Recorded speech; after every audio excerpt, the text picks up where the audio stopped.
Hey guys, welcome to week 10 of the Fire Fund Friday series. I can't believe we made it this far already. It's thanks to all of you for your support and taking the time to be here and watching these videos. I really enjoy making them and I hope you're getting some value from them. This week is the first time in the series where I have sold some stock from my portfolio. I'm usually a buy and hold investor, but there are times when selling some of your shares does make sense. And in this video, I'm going to go through what those reasons are and why I sold. So let's get into it. On this channel, I talk about all things finance, wealth building, and how you can achieve the life of your dreams through financial independence. If you want to join me on this journey to financial independence, go ahead and hit that subscribe button. So I usually have 4 reasons to sell a stock. They are that the fundamentals have changed, to cut losses, to secure profits, and if there are better investment opportunities available. Let's break it down. The first reason is that the fundamentals of the business has changed. This one requires more knowledge and research of the underlying company for you to make your own informed decision. When I look at the fundamentals of a company, I look at things like the quarterly earnings reports, analyst ratings, or any news about the company, whether good or bad. Just as an example, if Tesla announced tomorrow that their sales were down 90% and that they were reducing production of their cars for the next 3 years, that would be a change in the fundamentals of the business. This is an extreme example, but it's saying that the company's profits are down significantly, and it will be affecting their profits for the foreseeable future. This will be a good reason to get out of the stock because it's probably going to sink like a rock.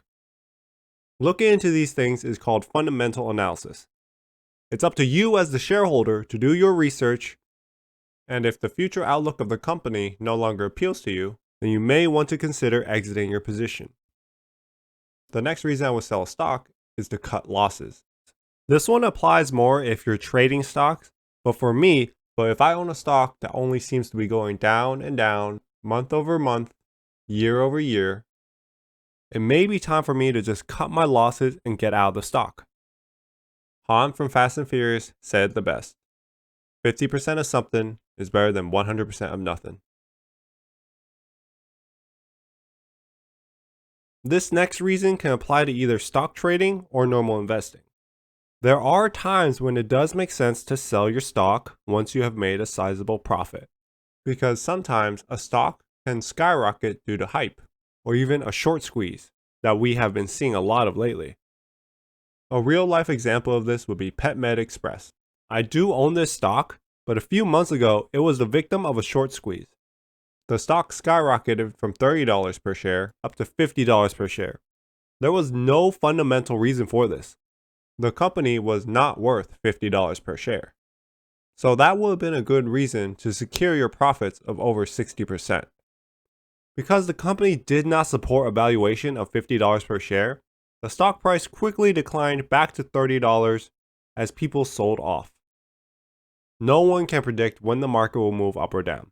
But if you ever find yourself in a situation like this, you can think about it, and if a stock price seems too crazy, it probably is, and most likely will correct itself.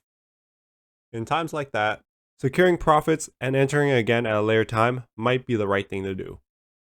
My last reason for selling a stock is if a better investment opportunity presents itself. Opportunities arise unexpectedly in the world of investing. Sometimes there are deals that come up that require a large cash position to take advantage of. Your stocks are assets, and assets can be rebalanced. If selling out of a less desirable position allows you to enter a better investment, then that's as good of a reason as any. There are a few more advanced reasons for selling a stock, like tax loss harvesting, but we are not going to get into that in this video. When I decide to sell a stock, it's usually a mix of the reasons outlined above. Let me know in the comments below how you guys decide when to sell a stock. I would love to know if you guys have a different set of criteria. Let's look at the stocks I sold this week. The main reason I sold these stocks is because I received them for free from Robinhood's referrals, and the money is better off invested in other stocks. If you want to get a free stock of your own, you can sign up with Robinhood using my referral link in the description below. This week, I sold 1 share of Limelight Networks, Unity Biotech, and SiriusXM for about $11. But this last stock at the bottom, I actually sold to cut my losses. I bought 1 share of Alibaba last year, but the stock has gone down by almost 50% since I bought it, due to a number of factors affecting this Chinese company. This is an example of cutting losses, tax loss harvesting, and using this money to invest in better companies. I originally bought this stock for $260, and I sold it for a loss at $161. My net loss for selling stocks this week is $87.35.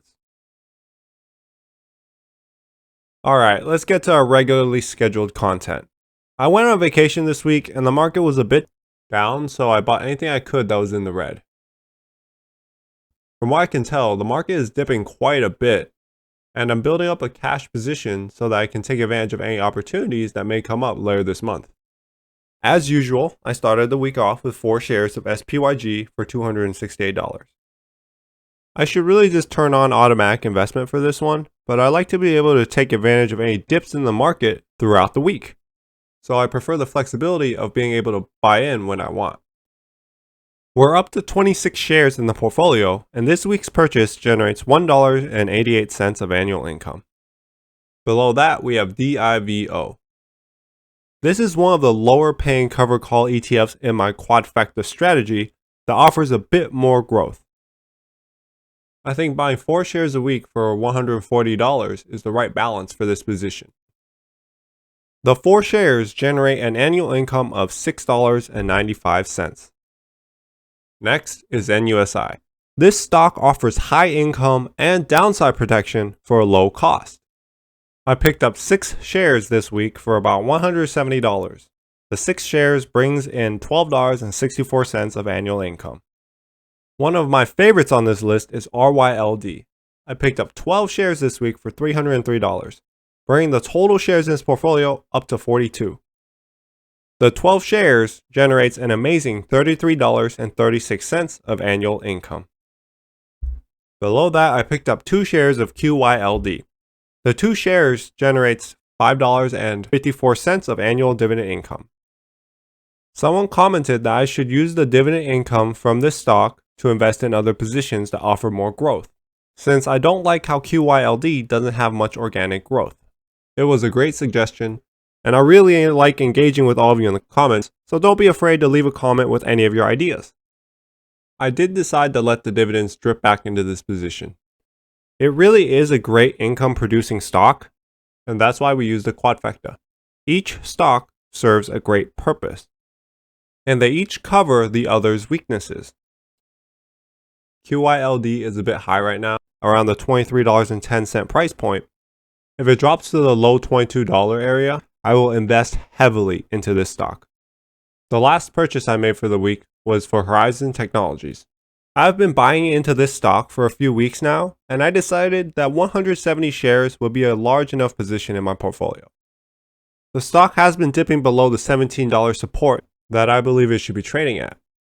So I have been buying many shares every single week when it dips into the $16 range.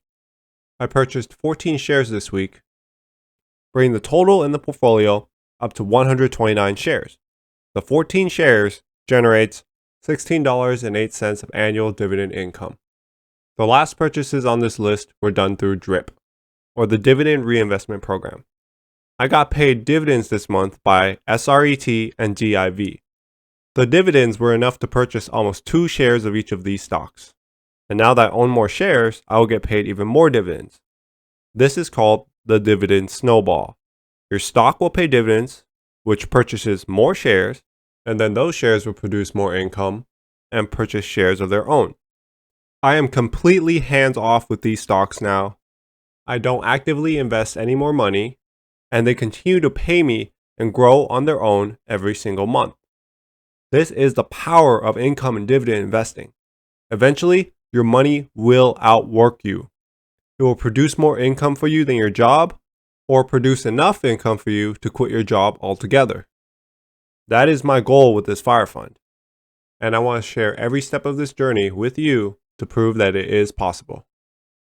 Alright, so this week I spent $1,164.02 on stocks.